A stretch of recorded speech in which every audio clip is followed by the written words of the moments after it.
Welcome to My Weekly Mixtape, a podcast that takes the classic mixtape approach to building a modern playlist. I'm your host, Brian Colburn.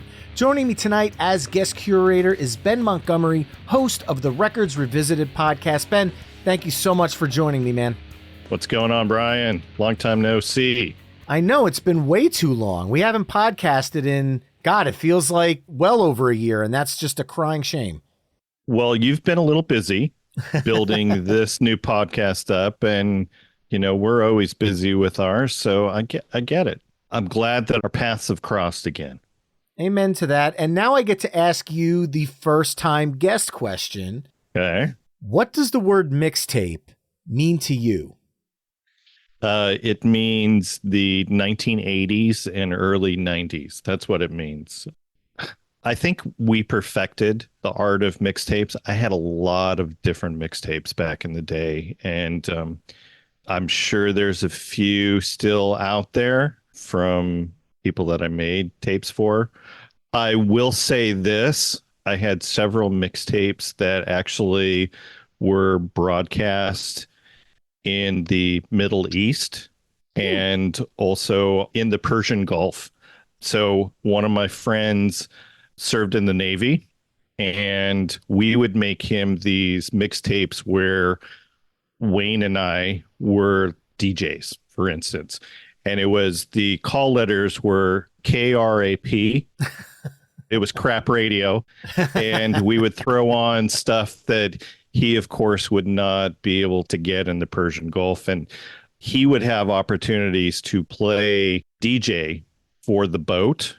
And so sometimes he would just grab our mixtapes, throw it in. And so we were broadcast over the naval ships there in the Persian Gulf. So, yeah, there we go. I was going to say, that's definitely one of the more interesting tales I've heard with mixtapes on the show. So that is amazing. Yeah. Tonight, our topic is spellbinding songs. I had written something on social media and you replied and you said, by the way, if you're going to do this for an episode, I want in. And here we are a short time later recording this. If someone were to ask you what a spellbinding song is to you, how would you describe that? These are the songs that when you are driving home from work and you drive into your driveway and one of these songs is on, you don't get out of your car until it's completely done. That's the definition of a spellbinding song for me. The other, since I don't commute to work, I work from home now, it is now replaced by, if I'm working and I have these songs going on in the background and one of these songs comes on, there's not a whole lot of work that's happening during that song because I will either be singing along to it or I will be just soaking it all in. So that is the definition of a spellbinding song for me. I agree with both those scenarios. For me, it's one of those songs where if you're driving in the car with the family and the song comes on, okay, inevitably at some point you get a tap on the shoulder with the words, "Are you even listening to me?" from somebody in the car. Right. Because you just get lost in the fact that the song is playing and the whole world just stops and you're just lost in the music. Yeah. It takes you over. Totally agree with that. Yep. Well, now that we've defined it, let's get down to business. As I mentioned at the top of the show, Ben and I will be curating the ultimate spellbinding mixtape, and we're going to use the old cassette deck approach that Ben used at KRAP. Ben, as my special guest, will begin side A with his first song choice, and then I'll add a song that I feel best follows up that choice. We'll then flip-flop choosing songs until we've mapped out 10 tracks for side A. We'll then give our mixtape a proverbial flip, and we'll map out side B, only this time I'll kick things off with Ben choosing second. Our overall goal for the episode is to craft the best spellbinding mixtape possible through only 20 songs. At the end of the show, you can take our conversation to the next level by visiting the episode page at myweeklymixtape.com to give our final mixtape a listen via the embedded playlist. And if you like what you're hearing on the show, you can help me out by either telling a friend, leaving the show a 5-star review wherever you're tuning in, or becoming a Patreon mixtaper at patreon.com/myweeklymixtape. And a few of the Patreon mixtapers chimed in with songs they would use to kick off things for tonight. And I want to give a quick shout out to a few of those.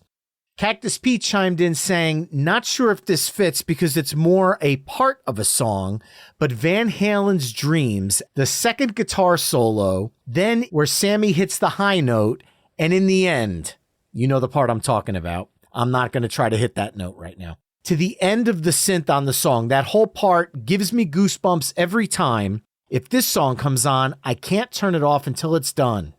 Now, if you're a fan of Van Halen and you want to hear more gushing about that, check out episode 46, the Ultimate Van Halen playlist, which features Cactus Pete along with friend of the show, Eric Senich of the Van Halen News Desk. Other chime-ins, Chad Lamassa chimed in saying the first Bully song I ever heard was Feel the Same.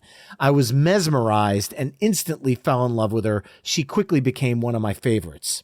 She's great. Seeker chimed in saying the opening few bars of Remedy by the Black Crowes always gives me chills and the whole song lifts my heart. It has regularly been the opening track of my old mixtapes, CDs, or playlists. David Owens chimed in saying the Eagles' Hotel California, saying the song sucks you in from the moment you hear the opening guitar riff.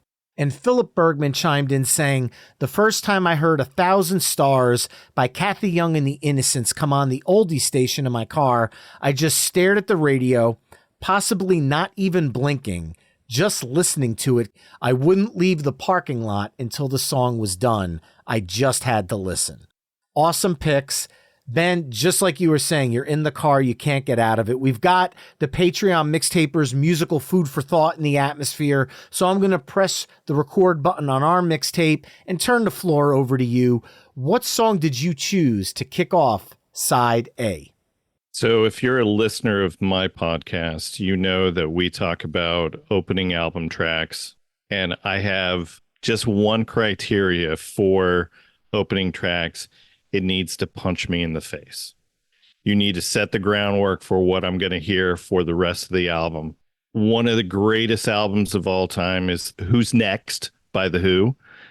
And Baba O'Reilly kicks it off. And from the moment that you hear that synthesizer coming in, it's magical. I will say this, when I heard this when I was, I don't know, 11 or 12 on the classic rock station, this was like a game changer for me. And I will say this, yes, for the longest time, I thought it was Teenage Wasteland was the name of the song. Because I did record this off of KISW in Seattle onto a mixtape until I found out years later that it was actually Baba O'Reilly. But this fits the criteria of punch me in the face. This is how you start a mixtape of these spellbounding proportions. Well, if I was ever to do a My Weekly Mixtape episode on mistaken song titles, this would easily be side A, track 1 as well, because more times than not, I've heard people call this the incorrect title over the actual correct title. It actually shocks me when people come up and say Baba O'Reilly. Correct. Now, having talked about this song before on Playlist Wars and Tune Styles, I know that it appears in Time Magazine's all-time 100 songs list and Rolling Stone's list of the 500 greatest songs of all time. It was also featured by the Rock and Roll Hall of Fame as one of the 500 songs that shaped rock and roll, deservedly so. Yes. This track is the epitome of what rock and roll is. You know I'm a big fan of cover songs, and when a punk band like the Dropkick Murphys covers the song, like they did on the vinyl version of 2007's The Meanest of Times, and then you've got Pearl Jam, who has countless live versions of this song. Right. I was just going to bring up Pearl Jam because I did get a chance. One of the times that I've seen Pearl Jam live, they did play Baba O'Reilly in the encore. And it's epic. It was pretty badass. Unbelievable way to kick off the evening. Yeah. And now, since you're in the classic rock mode here, let's hear it. The opening riff of Baba O'Reilly grabs your attention. But what's cool about following Baba O'Reilly up is the fact that you can kind of take it in any direction because of the way the song ends. It keeps speeding up and speeding up and speeding up, and then it just stops. Yep. So I think as soon as the stop hits at the end of Baba O'Reilly, The beautiful acoustic guitar from 1969's Led Zeppelin II, Ramble On, starts. Good. Believe it or not, this was never a single in the US, which blows my mind because it's not only my favorite song on Led Zeppelin II, it very well may be my favorite Led Zeppelin song of all time. Wow. Okay. The way the track weaves from this folk-inspired ballad to this bluesy hard rocker so seamlessly, it's absolute perfection. And then as a bass player, and I know you're one as well, how can you not love the magic that John Paul Jones is bringing to this song? It's a musical adventure that he's taking you on. If you just try to tune the rest of the song out and you just listen to his bass, it's mesmerizing. So if you were to do a playlist or mixtape of most underrated and underappreciated musicians of all time, I think John Paul Jones would be on that list. 100%. He is the secret ingredient for that band. I know that everybody loves Bonham. I know everybody loves Plant and Page, but man, I'm a John guy. I love that dude. What he brings to the band, he is the secret ingredient to that mix. Could not agree more. And since I mentioned cover songs with Baba, there is one cover of Ramble On that I'll throw in here. Uh-oh. Believe it or not, it's Train. They have two versions of the song. They put out an entire cover of Led Zeppelin II called Train Does Led Zeppelin II. Not an exciting name. And they don't take any liberties. They just play it as it was written. Now, even though Pat Monahan does a ridiculous Robert Plant, there's a version that was on the 20th anniversary edition of Drops of Jupiter, as well as on a CD single in the 90s, and it's an acoustic version. And they really bring their own flair to the song. And if you're a fan of cover songs, I think you'll be shocked if the only Train you're familiar with is Hey Soul Sister and play that song. I think you're going to be blown away by what Pat Monahan brings to Zeppelin. So anyway, coming out of Baba O'Reilly, Ramble On. Love it. You can't go wrong with Zeppelin. I was just listening to Houses of the Holy earlier today, so I get it. Yeah, it's good stuff. Well, now we're back to you to follow that up for track 3. Yeah, let's go, since we're doing some rock to get started on this. Why don't we go to, how about Can't Hardly Wait from The Replacements? Ooh, okay. This is one of my all-time go-to songs. You know, and you talk about the opening guitar riffs. The opening guitar riff for Can't Hardly Wait immediately sucks me in. And Pleased to Meet Me was a game changer album for me. Came out in 87. That was an interesting year for music. I have said this multiple times that I think that 87 might be the best year of music ever. Don't at me about that. But this was a game changer album for me. And yeah, I just love this song so much. What a great pick. It features Alex Chilton from the Box Tops and Big Star on guitar. So it's not just a clever coincidence that there's the single, the song. No. Alex Chilton, he plays on Can't Hardly Wait. Probably my favorite song from The Replacements. And it might be for one line of lyric.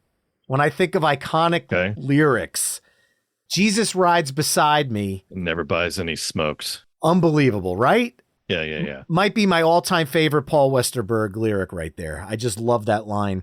And there's so many great Paul Westerberg lyrics to choose from as well. So, yeah, one of the greatest songwriters of our generation that not enough people probably know about. So I would say I would put him on the same underrated list as you put John Paul Jones. If you're a 90s movie fan, the name of the song might ring a bell with you for good reason. That's true. Because there's the movie Can't Hardly Wait, which was based on the song title, and the song is featured in the closing credits. So correct. Yeah. Well, we've had 3 upbeat songs so far. You gonna switch it up? I think I'm going to switch it up a little bit. I'm going to bring the tempo down, and I'm going to go with what I feel is probably one of the most beautiful pop rock songs ever written. And I'm going to go off of 1970s Moondance, and I'm going to go with Van Morrison's Into the Mystic. Mm-hmm. This song was originally titled Into the Misty, but after he wrote the song, he said the ethereal feeling that the song put out made him change the name to Mystic. I'm so glad he did. I don't know if I would take the song as seriously if he called it Into the Misty. But Moondance as a whole, in my opinion, is probably Van Morrison's finest hour. I mean, he's got a lot of it between Astro Week. I mean, his whole 70s output is amazing, but Moondance just is a step above all of it. And for the song itself, lyrically, it's stunning in the fact that it's so well written lyrically, as well as so well performed. Just as for an example, the section of I want to rock your gypsy soul just like in the days of old, and magnificently we will fold into the mystic. Like, I get goosebumps just saying the lyrics. When Van sings it, it just completely takes me over. And like Bob O'Reilly, this song made Rolling Stone's list of 500 greatest songs of all time. They do get it right sometimes. I'm glad that you picked a Van Morrison tune, because one song that didn't make my list was I'll Be Your Lover Too. Okay. And that's from his band in the Street Choir album. I mean, I can't remember if you and I have talked about this, but during the 90s, I was all in on Van Morrison before I really knew kind of what an asshole he is. So while everybody was listening to a lot of the early 90s stuff, I was digging through the Van Morrison catalog. I bought Tupelo Honey. That was a game changer for me. Another masterpiece. That album is just fantastic. So here's what's funny. Everybody talks about how great Moondance is. That may have been the fourth or the fifth Van Morrison album that I bought. Really? Yeah. So I bought Enlightenment, which was from early 90s. I bought that album next. I bought Astral Weeks because everybody told me how great it was. They're not wrong. Honestly, I feel like it's a little overrated, though. Oh, wow. Okay. Like, I will take St. Dominic's Preview over that album any That's day. interesting. Okay. Yeah. So anyways, if you ever do a Van Morrison mixtape, invite me back. We'll go deep. Well, what are you going to follow up Into the Mystic with? Woo. How can you follow up Into the Mystic? How about we go with another game changer for me? Let's go Allison from Elvis Costello. Yes. Okay. I mean, you can't go wrong with early Elvis Costello. He's hit or miss for me since the 80s. Most of his albums will have like 4 or 5 absolute gems, and then the rest they're okay. Kind of how I feel about Neil Young albums. Probably how I feel also about Van Morrison albums since the mid 90s as well. But this song, you just have to sing along to this. It's so good. My co-host Wayne, he says that Elvis Costello is the greatest living songwriter, and I'm not sure if I totally disagree with him on that. So there you go, Allison. And if there was ever a case to be made for why, right there, I think this is one of the ones. My Aim is True, a line from the song being the title of the album. Shocking that this song never charted for him, as it's easily one of his most beloved. I know it charted for Linda Ronstadt, and when she covers your song, does it really need any more stamp of approval than that? No. Well, put a pin on that, because we're going to talk about Linda here. Spoiler alert. All right. Well, okay. Following up Elvis Costello, I think I'm going to stick with the alternative aspect that he brings to music, but bring it up a couple of decades. And I think the song that I posted about that kind of spawned this episode idea is where I want to go next.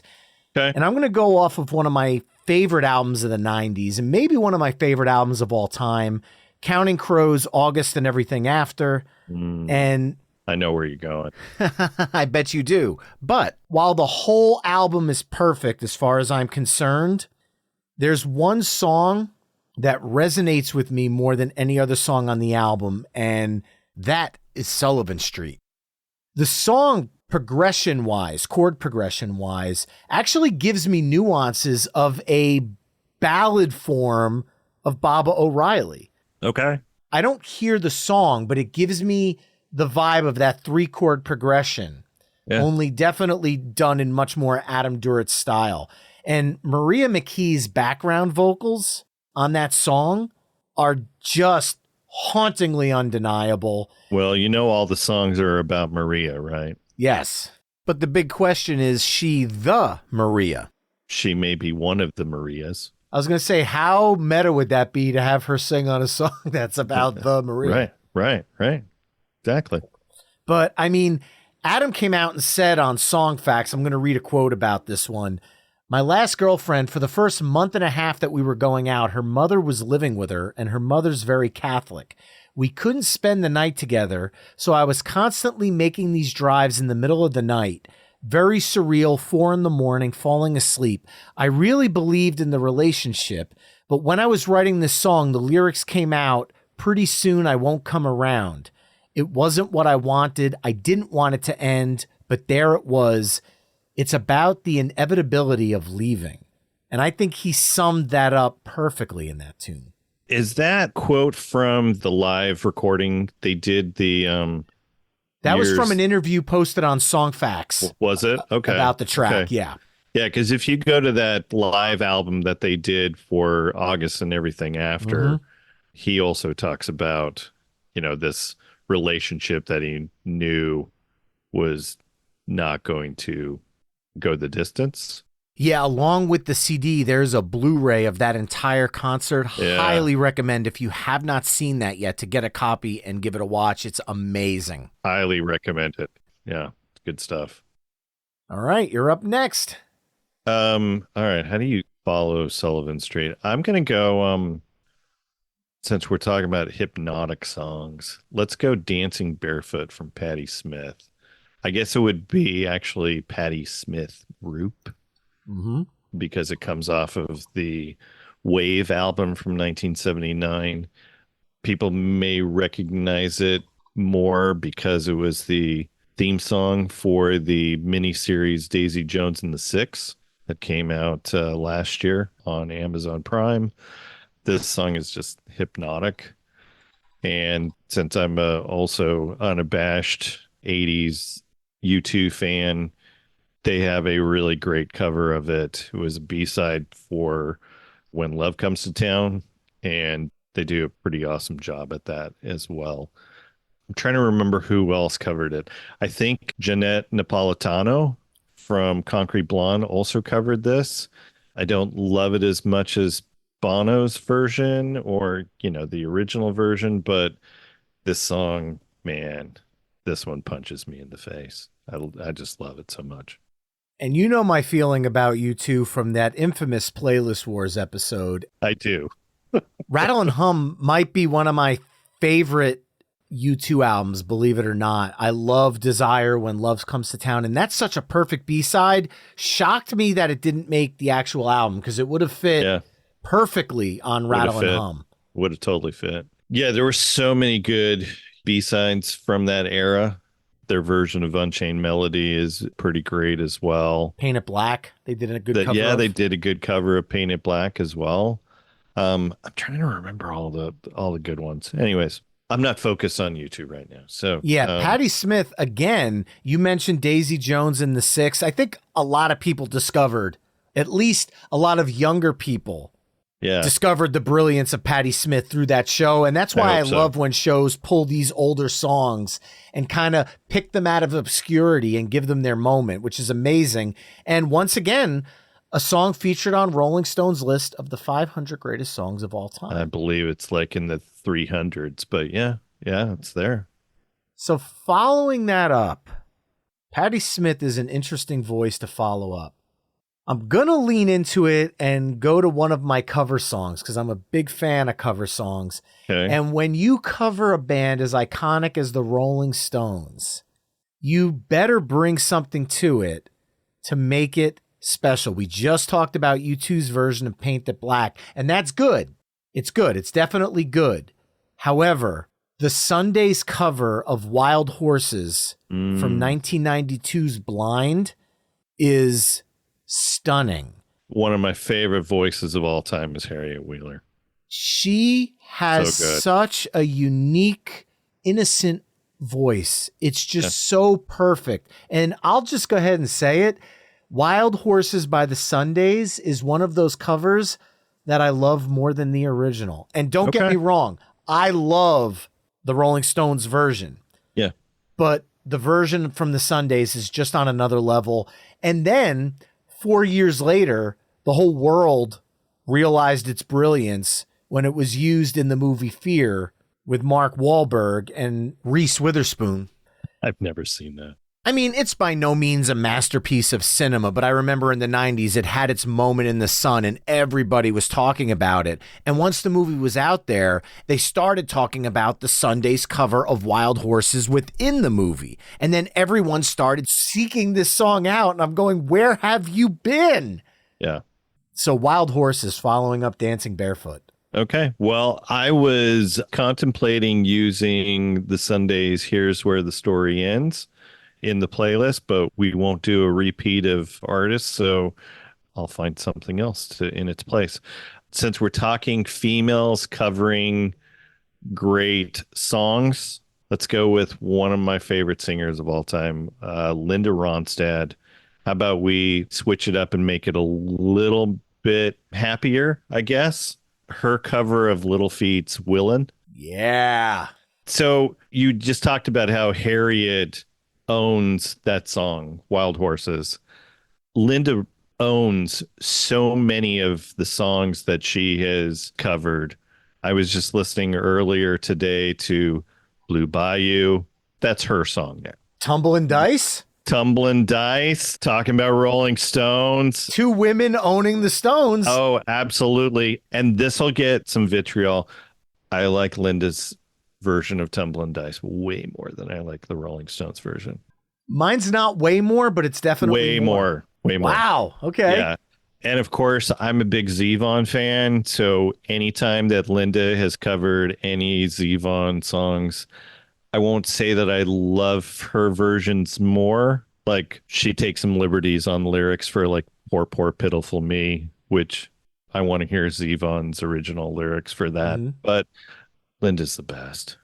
And I have a feeling, Brian, that because of us making this mixtape, I'm probably going to go on a Linda Ronstadt deep dive again. And that's not a bad thing. There's nothing wrong with that decision. No. One of the best voices of that generation, and maybe ever. I mean, she's incredible. The definitive version of Willin', Hard Stop, there's no arguing that one. And I love Little Feat. Nothing against Little Feat, but Linda just takes the song and says, I'm sorry, I'm not covering this. I'm taking it. It's becoming mine. Yep, it's hers. And it's unbelievable. Movie buffs, it was featured in, you know?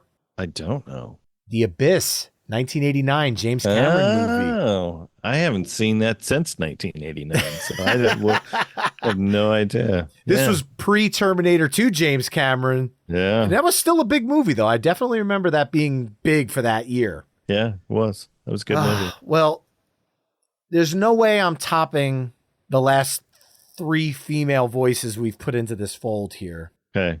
So ending aside of songs that leave you spellbound, anybody that knows me already knows what song I'm putting here. Oh, no.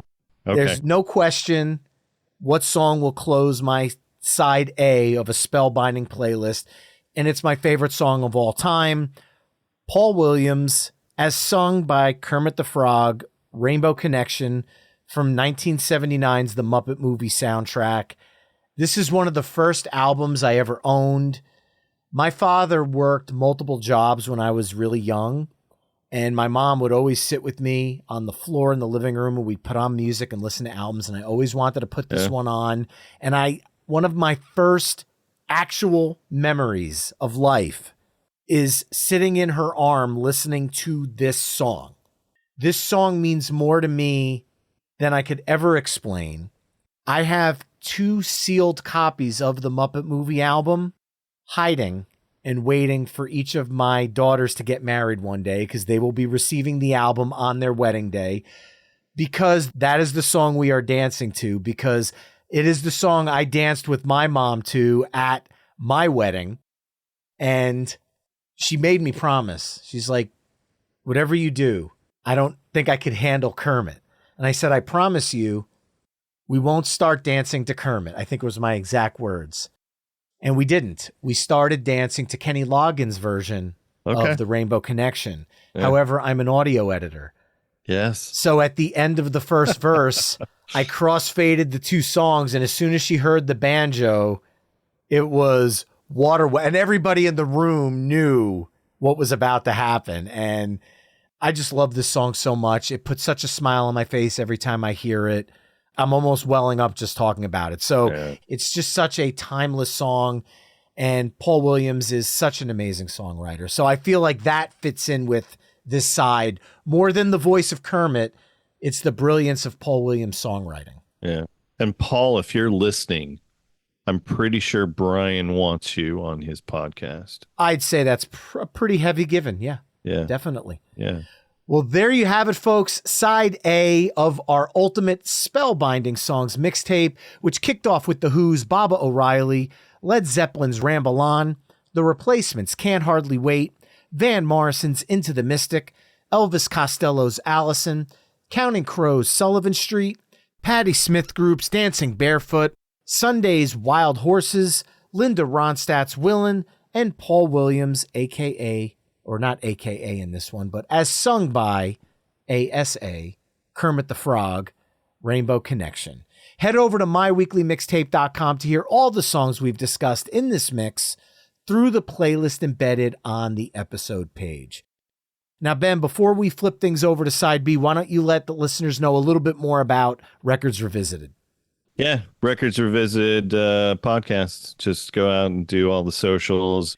Usually I'm responding to Brian's bad takes on the socials and bad takes and vice versa. So yeah, we've been doing this for 5 years. I do this with my co-host and lifelong friend, Wayne Fugate.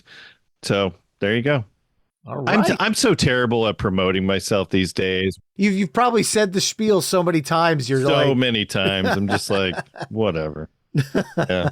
Well, then let's just move right along. Another Muppet reference there. Thank you. Yeah, good. To side B, and I'm going to kick things off. I ended side A with my favorite song of all time.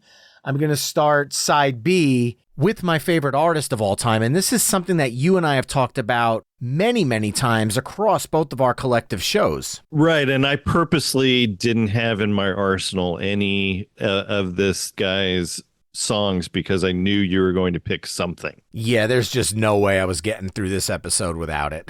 Okay, tell us what you pick. All right, well, I think I should start by saying who this artist is because there might be some people out there that don't know, and that artist is Tom Petty, and I'm going to go off of the 2009 Live Anthology box set.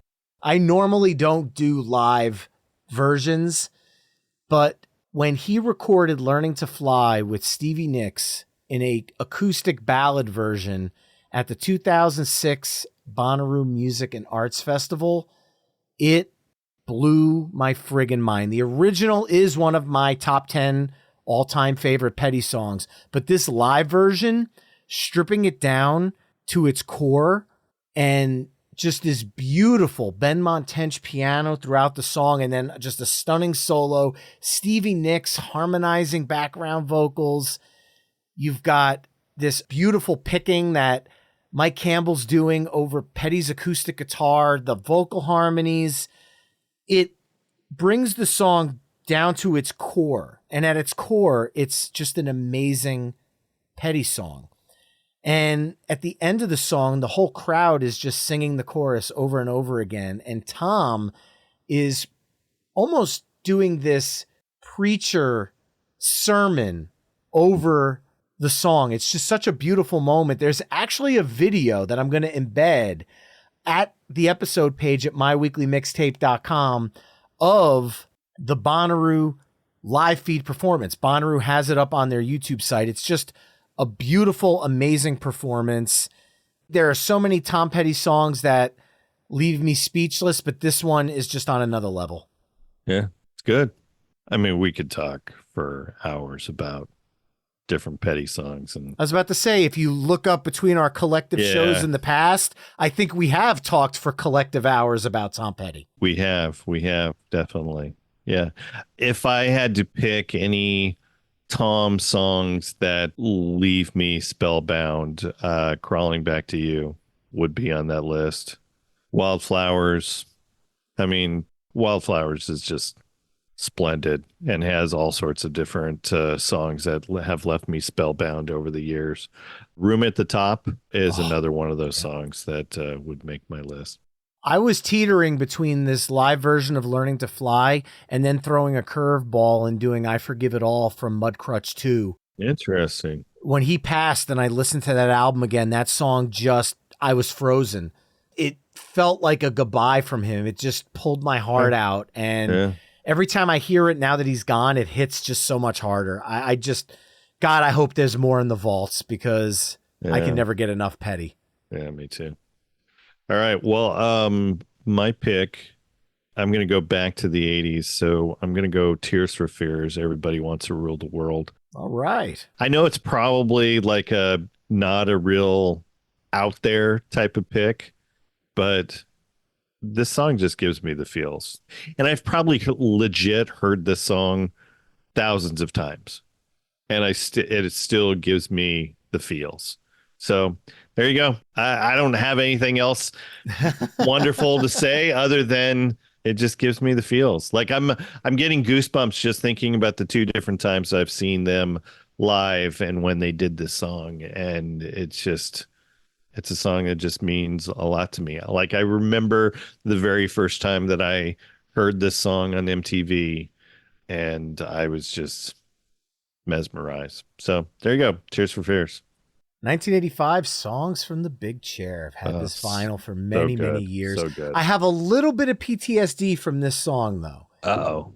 And there's a very good reason. You'll understand. Okay. Coming from radio, I worked a radio show for 4 years. So you've heard this also thousands of times. This was one of the bumper songs leading into the show that I heard once an hour, 4 hours a day for 4 years. Just the opening guitar part.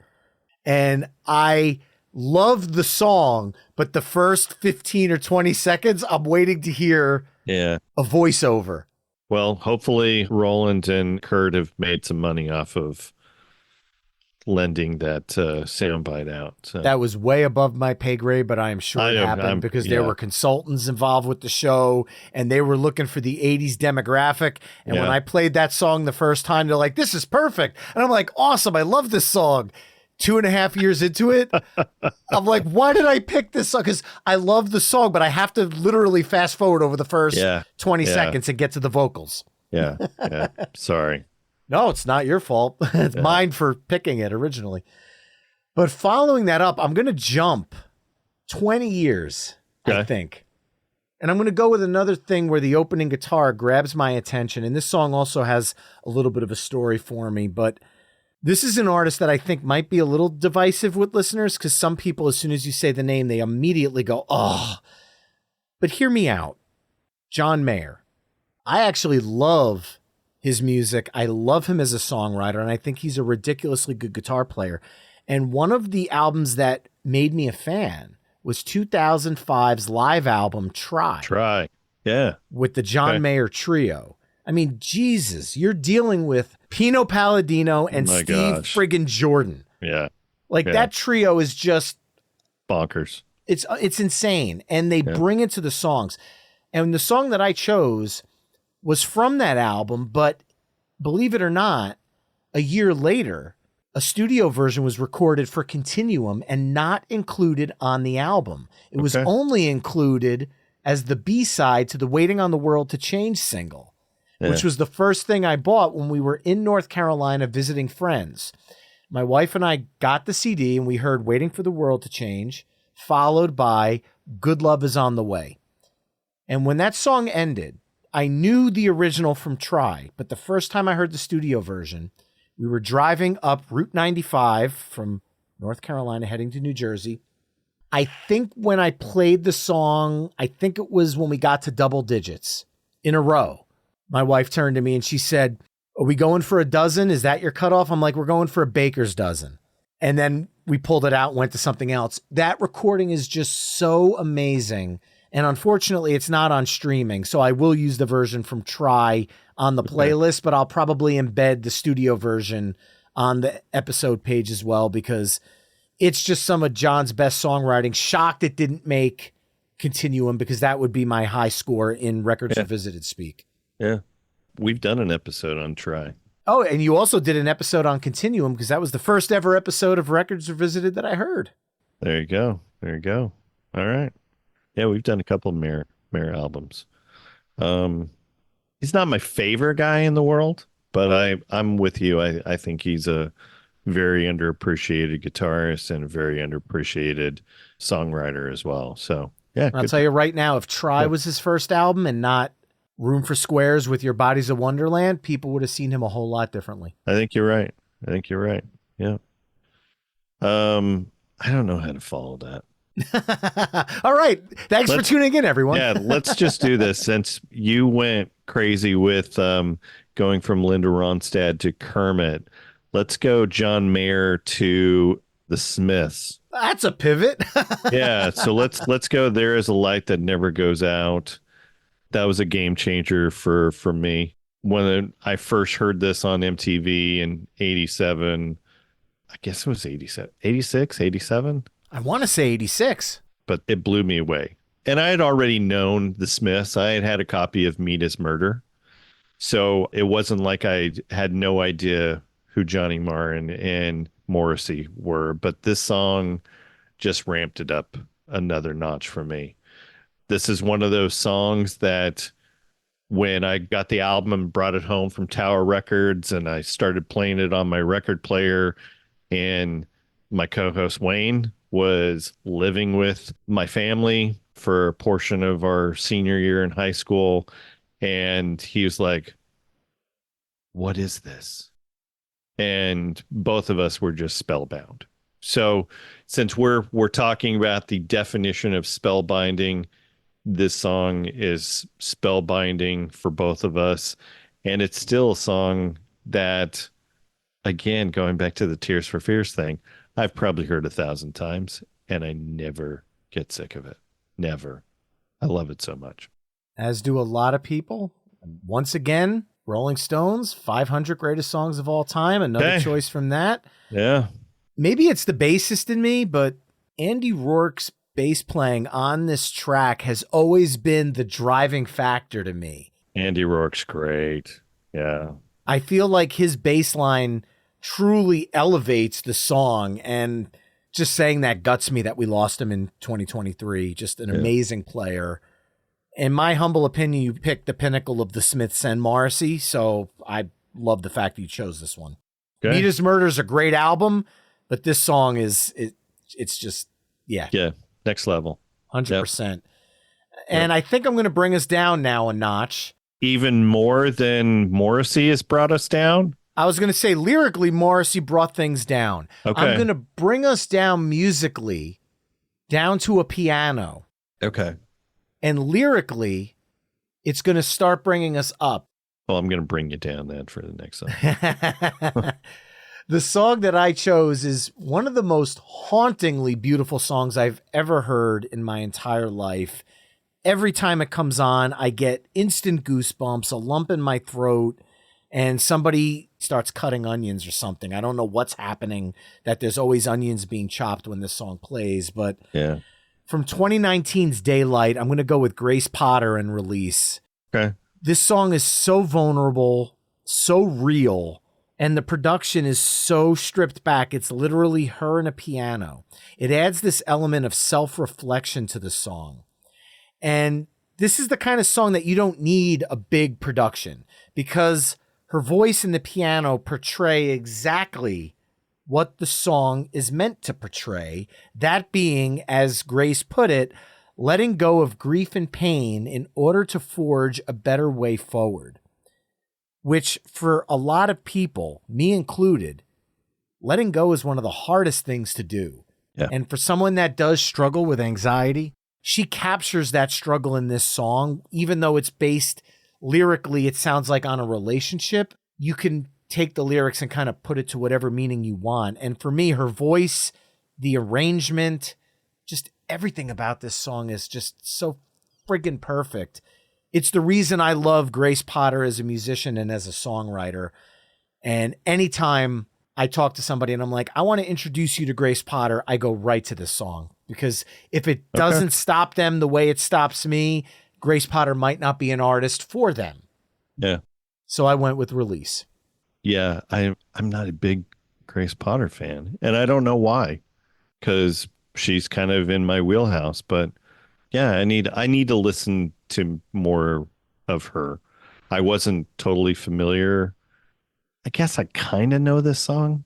There is a video for it, and the video is great, but there's also some live videos, again, just her and a piano. Okay. And I feel like the emotion in her voice and the delivery of this song, if it doesn't grab you, she might not be an artist for you. Well, if you're going there, then let's stay in the valley. Let's go with this woman's work from Kate Bush. Okay. So if you weren't already depressed and sad and mopey, like, this will get you there. Such a beautiful song. There is a really great cover out there also by Maxwell, and he doesn't change the gender, so he's singing it just like Kate sang it. There were two versions of that, right? He did it on MTV Unplugged in the 90s, and then in the aughts, he put it on a studio album as well. Yeah, correct. Yeah. This is on the soundtrack for She's Having a Baby, which is a John Hughes movie from, 88? Terrible movie. Don't go see it. But the soundtrack is really great. Soundtrack's really great. And this song is just, yeah. And I am definitely an unapologetic Kate Bush fan. And I'm not even sure this is the pinnacle of Kate, but it's right up there. And again, if you wanted to be down there in the valley where Grace Potter is, this song will bring you there. These two back to back work so well together. It's ridiculous. And I know you said you're not a big Grace Potter fan, but once we put this episode out, listen to these two songs back to back. This is a punch right here. I'm feeling this. Yeah, I mean, and we set you up with Morrissey as well before Grace Potter. So y'all are going to need a Xanax or two after listening to this portion of the playlist. Yeah, you aren't kidding, man. So let's try to change things up and go with a palate cleanser here. All right, let's hear it. I'm going to go with what I feel is one of the greatest instrumental songs ever recorded. Okay. And this is one of my favorite guitarists of all time. And I'm going to go with something we talked about on the show on episode 27, the ultimate Stevie Ray Vaughan playlist with Patreon mixtaper David Lee Smith. I got to go with Riviera Paradise. Okay. The first time I heard this song, I was driving home from college, listening to 105.5 WDHA at 11 o'clock at night, and this song started.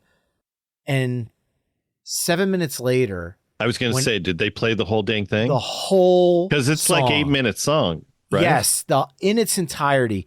Yeah. When it was done, they played like 3 or 4 other songs that I kept listening until the DJ came back and did the talk back. And the next day I went out and bought Instep and fell in love with Stevie Ray Vaughan as an artist. I already knew the hits. I knew Crossfire. I knew The House is Rockin'. Riviera Paradise was on another level. Back to my wedding, when they asked us what kind of music do you want played during dinner, I said, Riviera Paradise, Lenny, Riviera Paradise, Lenny. In that order, just keep looping it because the songs they just sink in.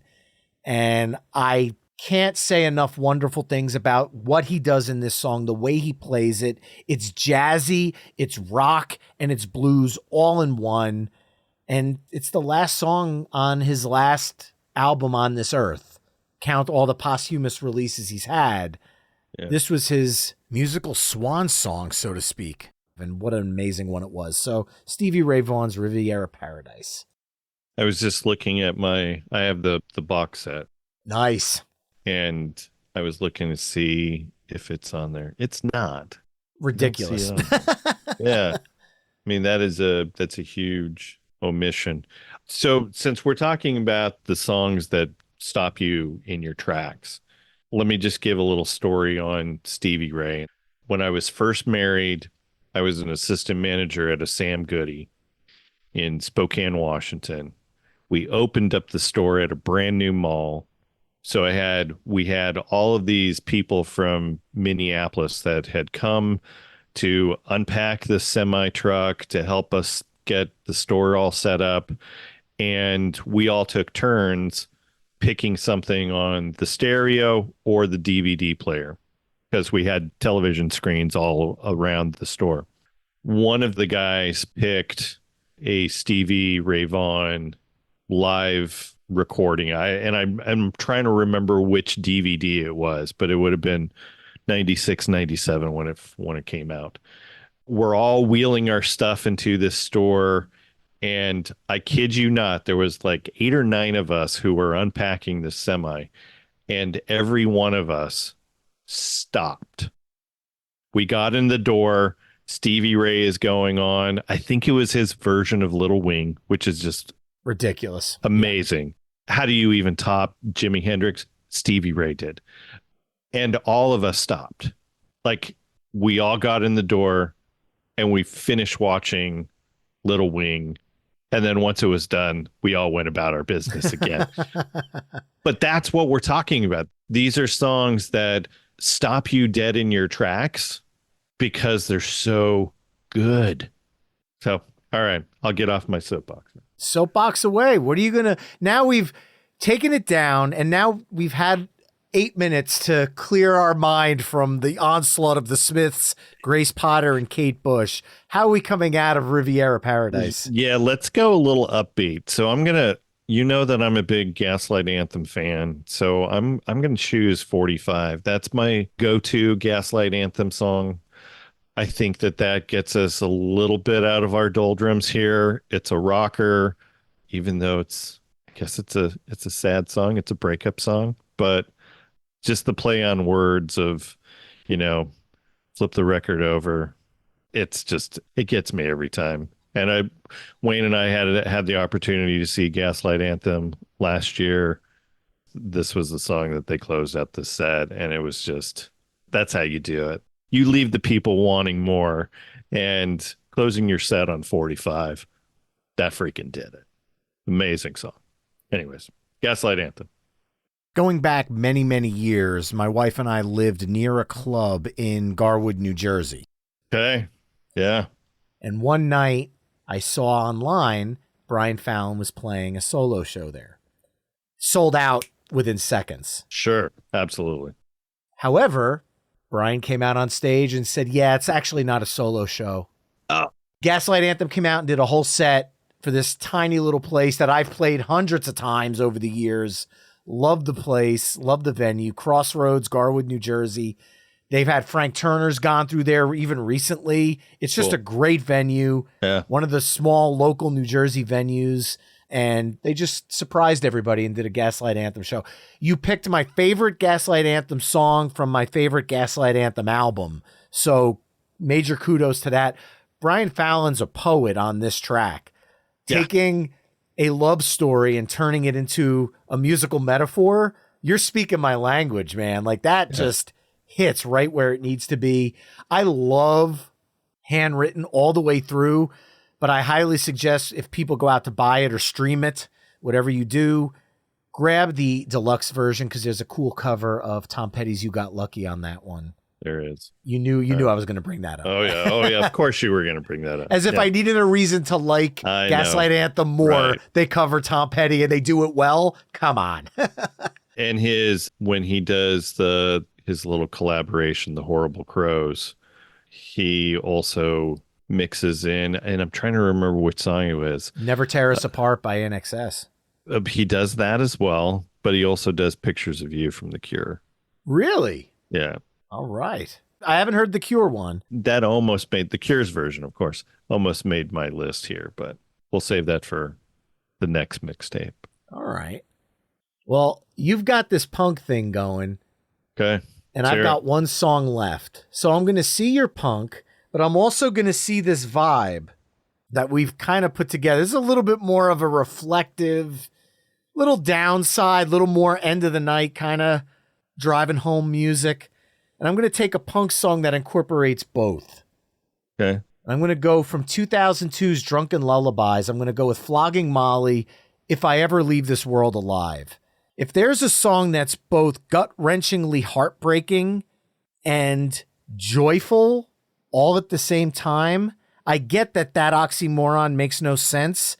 But when you listen to the song, lyrics like, wherever I am, you'll always be more than just a memory, makes it seem very final. But later in the song, if I ever leave this world, hey, I may never leave this world. But if I ever leave this world alive, paints a different picture. This is coming from the guy that used to be the lead singer of Fastway in the 80s. And when Dave King switched from, I guess you'd call it 80s hair metal, so to speak, and he brought this Irish punk rock band out, I was very intrigued and instantly fell in love with the band. Been a big fan for many, many years. And this song always hits me. When they play it live, it just chokes me up. It's just such a perfect follow-up to 45 because you bring that punk energy at the end, but it comes after this really long build, really reflective build. And it's kind of that like encore moment. And I feel like coming out of 45, it just works really, really well. So Flogging Molly's If I Ever Leave This World Alive. Very good. I barely know this one. Really? Which is really kind of surprising when I tell people that I'm a big Dropkick Murphys fan. They're like, "Oh, Flogging Molly too." I'm like, no. Wow. And I don't even know why, dude. Yeah, go back to my comments about Grace Potter. I don't even know why. So musical blind spot or something? Maybe send me a playlist that I need to indoctrinate myself on Flogging Molly. So consider it done. I'll give you a 10-song playlist war style introduction to them. Yeah, let's do it. Okay. All right. What are you going to close out the evening with? I think I'm going to bring us down again. Is that okay? By all means. It feels like If I Ever Leave This World Alive is like the main set closer, and then lead singer comes back out with him and just a guitar. So let's go Father and Son from Cat Stevens. Ooh. To close it out, because this is a song that has taken on some different meanings for me over the years. I am a dad. I do have 3 sons, so I've got that. And this became even more poignant for me. I lost my dad in 2019. It's okay. He was old, lived a great life, but still kind of hurts. Like Father's Day, my dad wasn't a big talker on the phone, for instance. So I always looked forward to Father's Day. You know, we would talk on Father's Day and, Christmas Day. And yeah, this is just one of those, again, I'm driving into my driveway and this song comes on, and yeah, I might have to wipe my eyes a little bit. Go back to your comments about the onions. This is a judgment-free zone, man. What? I'm cutting onions in my car. What? You've never done that? Now, I'll give you this. I love the version from 1970s Tea for the Tillerman, but the 2020 re-recording he did with 72-year-old Cat Stevens mixed with 22-year-old Cat Stevens hit me on a level that was just, I wasn't expecting that. When his original voice came into that recording, and I'm like, oh my God, this is him singing with himself with 50 years of hindsight. It took the song to completely different places for me. It was like he was now the father and the son singing back and forth. And the moment where the two voices come together. Damn. Yeah, I can't. Yeah, there's a few songs that remind me of Dad. That's, and I don't know if I could listen to that version. Given what you just said, I totally understand that, man. But once again, ranked on Rolling Stone's 500 greatest songs of all time. Considering how many times I've mentioned that tonight, I think there's a future episode on the way, 20 of the best 500 Rolling Stones songs of all time. There you go. An extremely poignant way to close out side B, man. This is a good mixtape, dude. No, I don't think we're messing around on this one. It's kind of all over the place, but this is a good mixtape. But when you're talking to two music podcasters who have completely different palettes of music that change from a lot of different genres and a lot of different styles of music, this actually has a theme to it. There's some variants, but I didn't bring any poison to this mix. I didn't bring, and there's, believe it or not, hey, something to believe in hits me. My father's a Vietnam veteran. I could have had that in my bank, but it just didn't work here. But I think there's a definite theme going on here. And side B kicked off with Tom Petty and the Heartbreakers, Learning to Fly, the live version from the live anthology. Tears for Fears, Everybody Wants to Rule the World. John Mayer's Good Love Is on the Way. The Smiths' There's a Light That Never Goes Out. Grace Potter's Release. Kate Bush's This Woman's Work. Stevie Ray Vaughan's Riviera Paradise. The Gaslight Anthem's 45. Flogging Molly's If I Ever Leave This World Alive. And Cat Stevens' Father and Son. Head over to myweeklymixtape.com to hear all the songs we've discussed in this mix through the playlist embedded on the episode page. Ben, this has been an absolute pleasure. This has been a blast, dude. This is a cool concept, and I think, it's resonating. People are digging this. So, yeah, thanks for having me on, man. It's always a blast. Look forward to talking music with you again very soon, man.